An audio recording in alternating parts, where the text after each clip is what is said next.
My name is Aria Bennett, and I'm 29 years old. What was supposed to be a celebration of love and commitment turned into the most humiliating night of my life. It was our first wedding anniversary, and I had planned to remember it forever, for joy, for laughter, for everything good that came with love. But instead, everything fell apart. We were hosting a grand party at our home in Willowdale, a charming little city where I'd grown up. I had inherited this house from my parents, and it held all my most precious memories. My husband, Caleb, was 31, a man I once believed to be kind, patient, and loyal. He worked as a real estate consultant, and when we got married, I truly thought I had found my forever. The house was decorated beautifully that night. Lights shimmered along the walls, music played softly in the background, and laughter echoed through every corner. Our friends, colleagues, and extended family were gathered in the dining hall, raising their glasses and clinking them in toasts. Even Marilyn, Caleb's mother, was there, her signature pearls and expensive perfume reminding everyone of her status. She was a retired fashion boutique owner, known for her elegance and icy demeanor. At first, the night went smoothly, but as the evening progressed, I noticed Marilyn's smile becoming sharper, more forced. Her eyes followed me around the room, and her conversations were laced with subtle jabs. I ignored it. I reminded myself that this was my celebration. Then came the moment I'll never forget. Marilyn stood up during dinner, tapped her glass with her ring, and commanded the room's attention. "I have something important to say," she declared, her voice calm but heavy. Everyone turned toward her. Caleb looked confused. I looked at her, puzzled. She raised her bare wrist, showing the faint tan line where her luxury gold watch had once been. "My watch," she said slowly, "a family heirloom worth thousands, has gone missing. And the last person near my room was Aria." My heart dropped. I stared at her, shocked.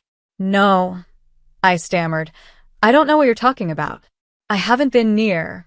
"Don't lie," she snapped, her composure cracking. "You've always been envious of our family's lifestyle. Admit it. You stole it." The room fell silent. Eyes turned toward me.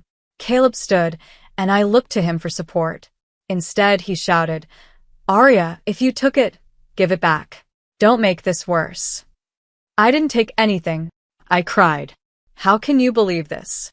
And then, before I could say another word, he struck me across the face. Gasps filled the room. I stumbled back, clutching my cheek, humiliated and stunned. "I'm calling the police," Caleb said coldly. Minutes later, I was dragged out of my own home in handcuffs, my face burning with pain, my soul shattered by betrayal. Marilyn smiled. Caleb stood tall, and the people I had welcomed into my home looked away. But what they didn't know was, I'd be back. And I wouldn't come back empty-handed. The ride in the back of the police car felt unreal. My hands were cuffed, my cheeks still stung from Caleb's slap, and I could barely see through the tears clouding my vision. I had never felt so humiliated, so utterly discarded. The flashing red and blue lights reflected off the car windows, each pulse reminding me that my life, everything I had believed in, had just shattered. At the station, I was processed like a criminal. Fingerprints. Mugshot. Cold stares from officers who already believed I was guilty. They led me into a small, dimly lit interrogation room. The fluorescent light above flickered slightly as two officers came in and began their questions. "Did you steal the watch? Have you had conflicts with your mother-in-law before? Were you near her room during the party?" I repeated my truth, over and over. "No, I didn't take anything. I have no idea where the watch is." But they didn't believe me. I could hear it in their voices, see it in their eyes. They thought I was just another jealous woman who wanted a taste of luxury. One officer even sighed loudly when I asked for a glass of water. They searched my purse, my clothes, even my shoes. They found nothing, because there was nothing to find. Hours passed before they finally let me go. "No sufficient evidence," they mumbled. But the damage was already done. My reputation, my dignity, my sense of belonging, it had all been ripped away. It was 4 a.m. when I stepped out of that station. I stood alone under the streetlights of Willowdale, clutching my coat tightly around me. not knowing where to go. I couldn't return to my house. The house I had inherited, the one Caleb and Marilyn now claimed as their own. Somehow, during our marriage, they had manipulated the paperwork, twisting the law into something I didn't recognize. All while I trusted them. All while I believed love protected me. I found a cheap motel on the edge of town. It smelled of bleach and dust, but I didn't care. I collapsed onto the worn-out bed, stared at the cracked ceiling, and for the first time that night, I allowed myself to break down completely. My phone buzzed with messages and missed calls. Friends. Distant relatives. Neighbors. None of them asked if I was okay. They all wanted the same thing, the story. Gossip wrapped in faux concern. I ignored them all. I was exhausted. Emotionally. Physically. Mentally. But beneath that exhaustion, something else began to rise, rage. They had taken everything from me. But I wasn't going to let them win. The next morning, I sat on the edge of the motel bed staring at myself in the cracked mirror. My face was pale, my eyes swollen, and the red mark from Caleb's slap still burned on my cheek. I didn't recognize the woman looking back at me. But beneath the bruises and the pain, something had shifted. I wasn't just broken. I was angry. I had trusted Caleb. I had welcomed his mother into my home. I had bent over backward trying to keep peace, to be the good wife, the kind daughter-in-law. And what did I get? Public humiliation. Betrayal. Homelessness. And then, as if the universe wanted to mock me further, I received an eviction notice. I stared at the document in disbelief. The house, my house, the one left to me by my parents, was now legally under Caleb's name. He had used our marriage to quietly transfer ownership, exploiting my trust and love like a predator. I crumpled the notice in my hands. That was my breaking point. The Arya that once wanted to keep the peace, that tried to see the good in everyone, was gone. A new Arya was rising, one who refused to be a victim. I gathered what little energy I had left and returned to the police station, not as a suspect this time, but as someone ready to fight back. I asked to speak with someone about filing a formal complaint. The officer at the desk gave me a tired look, clearly assuming this was just a domestic issue. "It's probably a misunderstanding," he said, already turning back to his computer. "No," I said firmly. "It's fraud, theft, abuse. And I have proof." That's when they introduced me to Detective Naomi Clark, a woman in her early 40s with sharp eyes and a calm presence. She listened, really listened, as I told her everything. From Marilyn's calculated insults to Caleb's growing passivity, from the false accusation at the party to the slap, the arrest, the forged paperwork, and the stolen house. "I know it sounds like a lot," I said, my voice shaking. "But it's all true. They've taken everything from me." Naomi didn't brush me off. She nodded slowly, her voice steady. "They sound clever. But clever people leave trails. We'll find them." For the first time in days, I felt something other than despair, hope. We opened a case. Detective Naomi Clark didn't waste time. The next morning, she called me in for a formal statement. I sat across from her in a small, quiet office with a notepad in my lap and my hands still trembling. But this time, I wasn't scared. I was ready. I told her everything. Dates, conversations, financial details, moments that once felt too small to matter, but now revealed a larger pattern. Naomi asked thoughtful questions, never rushing me, and took meticulous notes. When I mentioned Caleb's name being added to the house deed shortly after our wedding, her eyes narrowed slightly. "Do you still have the original paperwork?" she asked. "Yes," I said, nodding.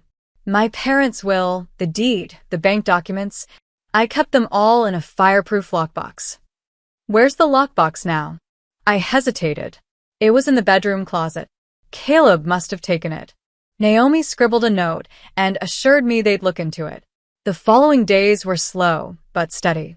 Naomi assigned a small team to begin gathering evidence, pulling my financial records, checking property transfers, and reviewing Caleb's banking activity. I turned over every text, email, and receipt I could find. At the same time, I tried to rebuild some stability. I was still staying at the motel, room 112, which had become my tiny shelter from the storm. The woman who managed the place, Elsie was a kind-hearted soul in her 60s with silver curls and a raspy voice from years of smoking.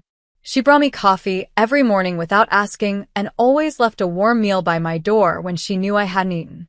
"You don't owe them your tears, sweet girl," she told me one night, sitting beside me on the small bench outside my room. "What they did to you, that ain't love. That's poison." Her kindness held me together more than she knew. 2 weeks into the investigation, Naomi called me in with a spark of excitement in her voice. "Aria," she said as I sat down across from her again, "we found something." She slid a folder toward me. Inside were records showing Caleb had opened a secret trust account under his name just weeks after we married. Thousands of dollars, money from my inheritance, had been funneled into it slowly and carefully over time. The transfers were disguised as routine expenses, home renovations, insurance payments, maintenance. But all of it led straight to him. I stared at the papers, my stomach twisting. I felt betrayed all over again. The man I'd shared a bed with, trusted with my heart, had been stealing from me in plain sight. Naomi looked at me with a steady gaze. "This is solid evidence. It proves intent. He wasn't just being passive, he was complicit. And we're looking deeper into Marilyn's involvement. I have a feeling she's the architect behind all of this." I nodded slowly, anger burning beneath my ribs. "I want to stop them from selling the house." "Can we do that?" Naomi gave me a half-smile. "Already on it. We've filed an emergency injunction. They can't touch that property now, not until we finish this case." It was the first real victory. But I knew the fight wasn't over. I had just started to take my life back. As the investigation gained momentum, so did my resolve. Every morning I woke up, poured a cup of motel coffee, and reminded myself, they will not win. Detective Naomi Clark kept me informed every step of the way. She was methodical, patient, and relentless. A few days after freezing the house sale, she called me in again. This time, her tone carried weight. "Aria," she said, sliding a printed email across the desk, "we just hit gold." I leaned in and scanned the page. My heart dropped as I read the subject line. Steps to secure full ownership. It was an email Marilyn had sent Caleb just a few weeks before our anniversary. In it, she detailed how to manipulate me into transferring assets, what lies to tell, and even how to use the party as a perfect distraction if things got messy. "Get her drunk if you have to," one line read. "Make her sign the paperwork while she's emotional." I stared at the words, stunned. All those moments I had brushed off, her snide comments, Caleb's sudden insistence on updating joint accounts, the pressure to trust blindly. They had been part of a plan. A premeditated betrayal. Naomi sat back in her chair, watching me process the weight of it. "This goes far beyond fraud. This is calculated emotional abuse." She coached him through every move. Tears welled up in my eyes, but I didn't let them fall. I wouldn't give Marilyn the satisfaction, not even in memory. "Can we use this in court?" I asked quietly. "Absolutely," Naomi replied. "This is damning. The DA's office is preparing formal charges against both of them. We're going to get your house back, your money, and your name." For the first time, I believed her. In the weeks that followed, I began to feel like myself again. Not the naive woman clinging to a broken marriage, but the woman who had survived it. I started helping Naomi and her team by organizing every document I had left, listing details of every conversation that once seemed irrelevant. Little pieces that now added up to a full picture of manipulation and greed. Elsie, the motel manager, became like family during that time. She even took a photo of me one afternoon and pinned it to the bulletin board behind the front desk. "Strongest woman I know," she said proudly. I smiled through tears.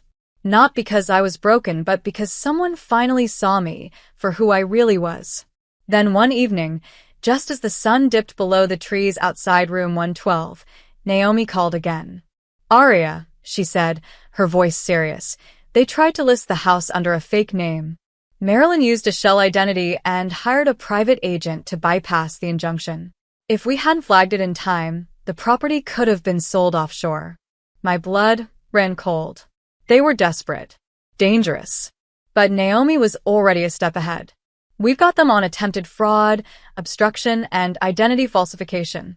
With the theft and abuse charges, this case is airtight now. I sat quietly, letting it all sink in. "Are you ready to take them to court?" she asked. I didn't hesitate. "Yes." I've never been more ready. The day of the trial arrived sooner than I expected. I stood outside the Willowdale County Courthouse, dressed in a simple navy suit, my heart pounding beneath my ribs. The sky was gray, and a cool breeze swept through the trees lining the courthouse steps. It felt like the calm before a storm, one I had been preparing for, one I was ready to walk into. Detective Naomi Clark met me at the doors. She gave me a firm nod and a reassuring smile. "You're going to do great," she said. "You're not the one on trial here. They are." Inside the courtroom, everything was still, too still. The quiet buzz of lawyers and shuffling papers filled the space, but to me, it sounded distant. My eyes scanned the room until they landed on Caleb and Marilyn, sitting together at the defense table. Marilyn was composed as ever, dressed in a tailored black dress with pearls at her neck. But this time, her smile was gone. Caleb looked pale and uneasy, fidgeting with his cufflinks, avoiding my gaze. I took a deep breath and sat down beside Naomi and the district attorney assigned to the case, Rachel Marks, a fierce, confident woman with an iron will and a brilliant legal mind. She nodded at me and whispered, "Let's bring them down." The trial began. Rachel opened with a powerful statement. "This case is not about misunderstanding.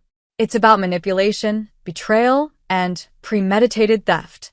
Aria Bennett was not just emotionally abused, she was targeted and stripped of her rightful inheritance by those she trusted most. I watched as the jury listened intently, some of them already glancing over at Caleb and Marilyn with suspicion. Over the next several days, Rachel presented the evidence, financial records showing the siphoning of funds, the fraudulent property transfer documents, and the email communications between Marilyn and Caleb.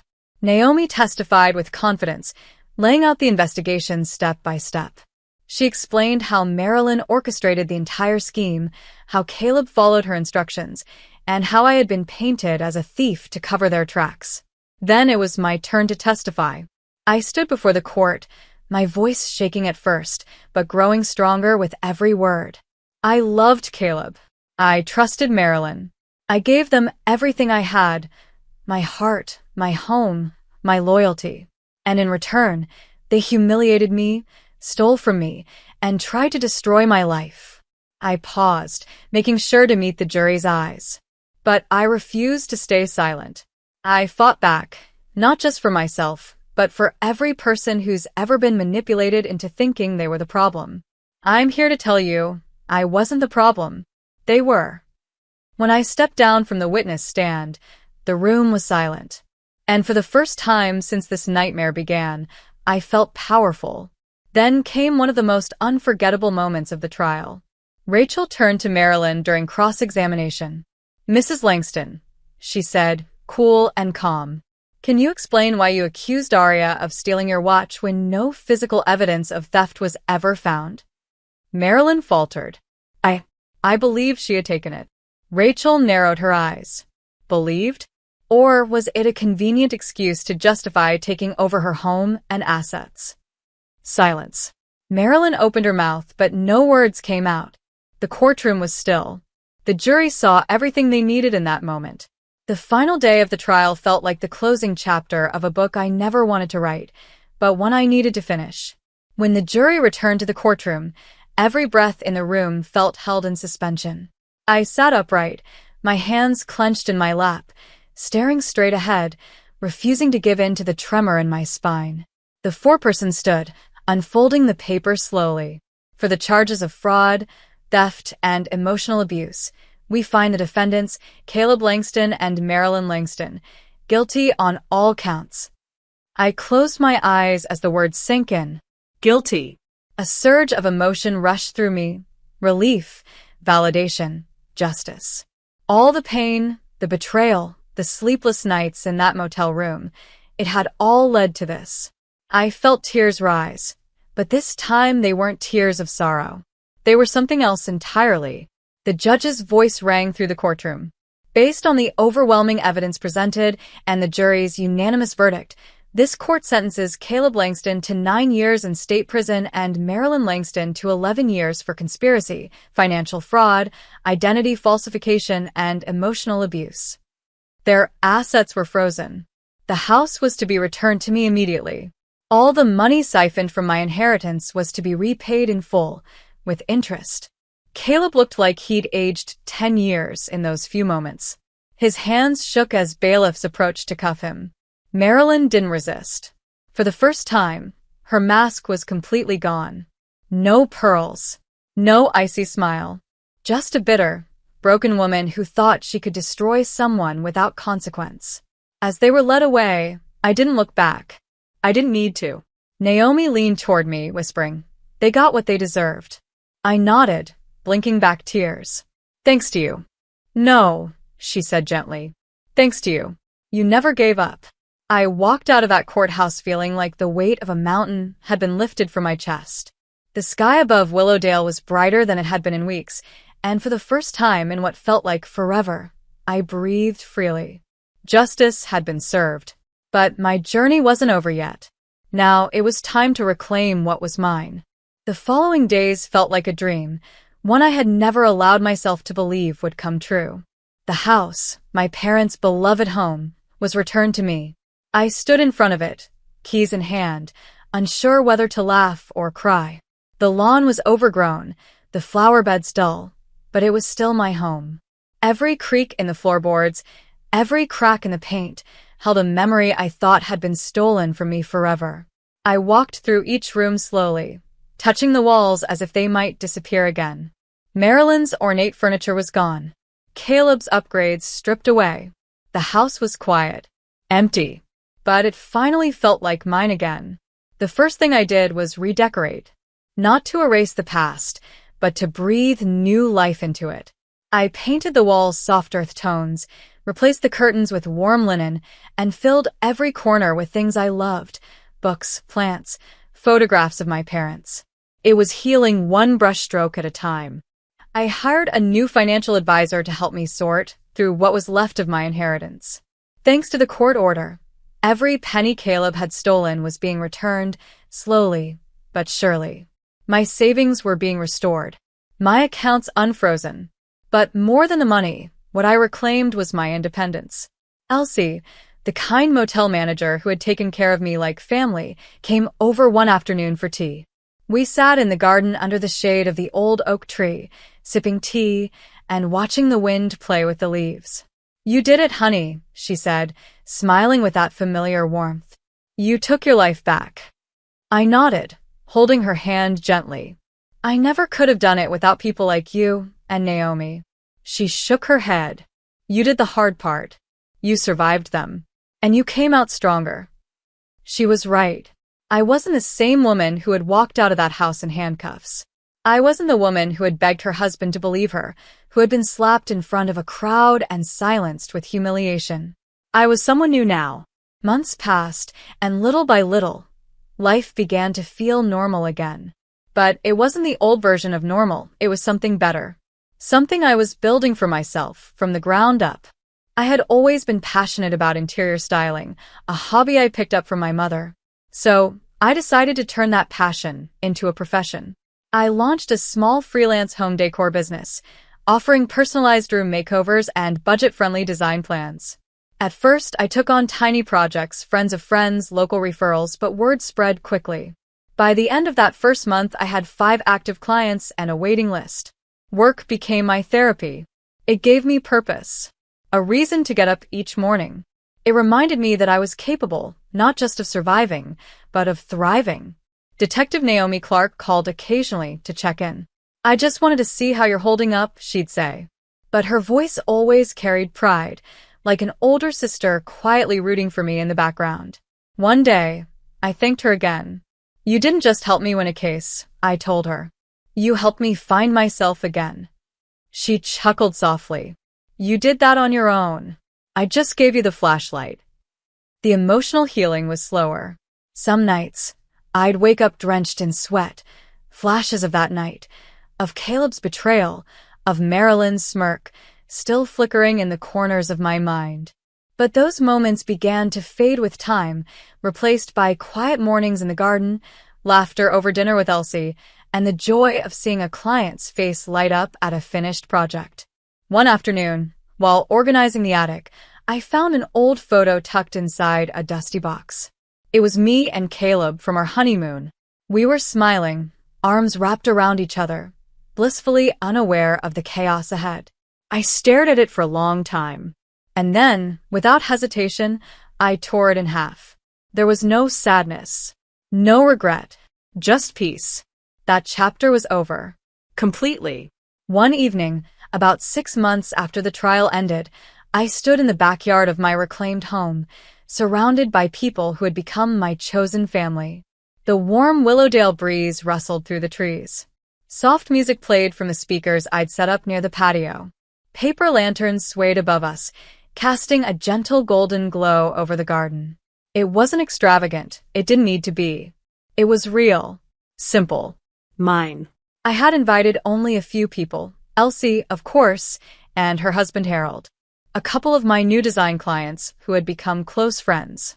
And Detective Naomi Clark, who showed up in jeans and a cardigan, holding a bottle of sparkling cider and a rare, easy smile. "You've done something beautiful here," Naomi said as she looked around the garden. I smiled, brushing a curl behind my ear. "Not just the house," I replied. "My life." As the evening continued, laughter bubbled up from every corner. People danced, told stories, and toasted to new beginnings. I stood at the edge of it all for a moment, just soaking it in. 6 months ago, I had been dragged out of this same house in handcuffs, shamed and abandoned. Now, I stood tall, proud, and surrounded by warmth. Later that night, as the guests left and the stars blanketed the sky, I sat alone on the back steps, sipping the last of my cider. I looked up at the sky and whispered, "Thank you, Mom and Dad."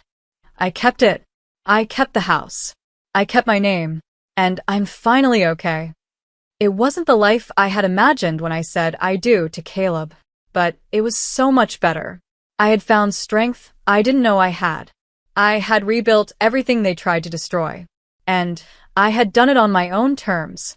This was my story. And though the chapter with Caleb and Marilyn had ended, the rest of the book was still being written by me. I am Aria Bennett and I am free. Thank you for watching Aria's powerful story of courage and justice. If her journey inspired you, don't forget to like the video, leave a comment, and subscribe to the channel for more stories like this. Your support means the world.